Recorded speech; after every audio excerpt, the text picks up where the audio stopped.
David Stalheim, still from Whatcom County, I think. So, just wanted to clarify a few things, just in response to your discussion, and thank you. It was a good discussion that you guys had. First off, Mr. Kremen talked about comments that I made as a planning director, and I just want to be clear when I said that some of the strictest regulations had to do with shorelines and critical areas, and I still believe that. They do protect the environment in this county, and that was during a period of 2005 to 2008 or something like that when things were put in place. It has nothing to do with the comprehensive plan and development regulations of this county. So at no point in time did I ever say that. I've worked as a planning director in the state of Washington since the Growth Management Act was passed.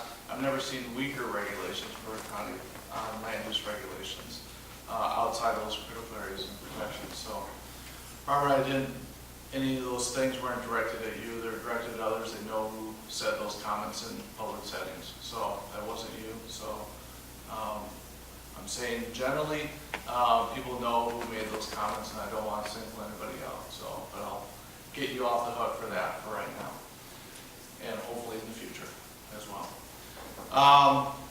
One of the things I do want to say, though, is that you keep on talking about Superior Court issues, and that you usually win. However, this case, the Gold Star case, if you remember, you won in Superior Court in 2005. You lost at the Court of Appeals, and you lost at the Supreme Court. No, you lost at the Court of Appeals in 2007.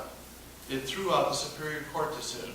It's in your findings of the ordinance tonight. You can look at the whole history of that. And at the Supreme Court level, they threw it back and said you had to start over.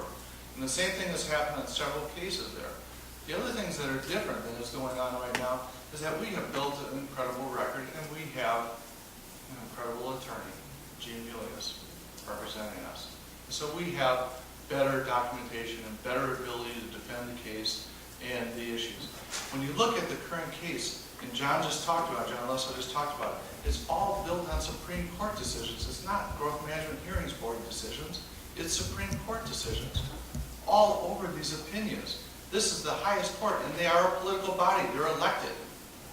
The Supreme Court of the state of Washington is an elected political body that is interpreting the Growth Management Act and is saying that you have to do things differently.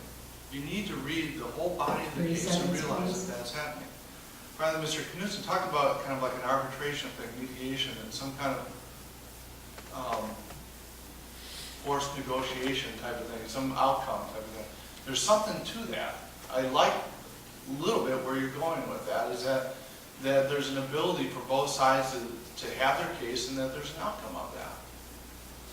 So there might be some structure around things like that where each side presents their case. I love going to the hearings board because they actually listen. Time. They read our information, they listen. Look at the recent decision, the findings of fact. They listened to the evidence. And so I kind of liked where you're going with that. And I'd be welcome to talk about that. Thank you, David. Next speaker, please.